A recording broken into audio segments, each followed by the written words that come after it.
পাঞ্জিপাড়ায় বিপুল পরিমাণ brown sugar ও নগদ টাকাসহ মহিলাসহ ৩ জনকে গ্রেপ্তার।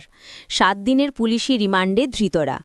গোপন সূত্রে খবরের ভিত্তিতে অভিযান চালিয়ে গোয়ালপোখর থানার পুলিশ উত্তর দিনাজপুর জেলার পাঞ্জিপাড়া এলাকা থেকে এক মহিলাসহ ৩ জনকে গ্রেপ্তার করেছে। ধৃতদের কাছ থেকে উদ্ধার হয়েছে বিপুল পরিমাণ নগদ টাকা ও প্রায় ৮০ গ্রাম ব্রাউন সুগার, যা এক ধরনের মাদক। ধৃতদের নাম মোহাম্মদ আহমেদ, আলমগীর ও নূর জাহানারা বেগম। পুলিশ জানিয়েছে, ধৃতদের বিরুদ্ধে মাদক পাচার চক্রের সঙ্গে যুক্ত থাকার সন্দেহ রয়েছে।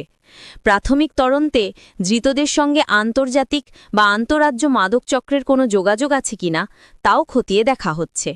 এদিন ধৃতদের ইসলামপুর মহকুমা আদালতে তোলা হলে সরকারি কৌশলী সঞ্জয় ভাওয়াল জানান, পুলিশ ১০ দিনের রিমান্ড চেয়েছিল, তবে আদালত ৭ দিনের পুলিশি হেফাজতের নির্দেশ দেয়।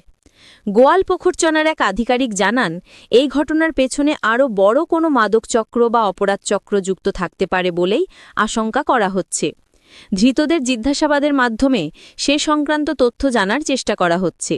তাছাড়া উদ্ধার হওয়া নগদ টাকার উৎস নিয়েও তদন্ত চলছে। গোটা ঘটনার তদন্তে নেমেছে গোয়ালপোখর থানার এক বিশেষ দল। স্থানীয় বাসিন্দারা এই ঘটনার পর চাঞ্চল্য ছড়িয়েছে এলাকায়।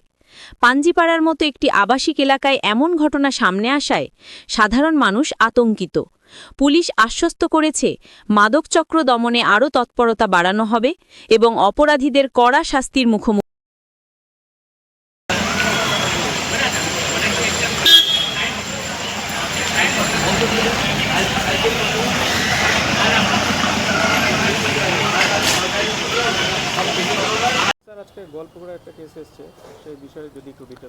দেখুন, আজকে গোয়ালপুকুরে এনডিপিএস কেসে মোহাম্মদ আহমেদ, আলমগীর এবং নূর জাহানারা বেগম এই ৩ জনকে ফরওয়ার্ড করা হয় এবং এদের কাছ থেকে ৮০ gram suppose to be brown sugar পাওয়া যায় এবং তার সঙ্গে টাকা পয়সা ইত্যাদিও পাওয়া যায়।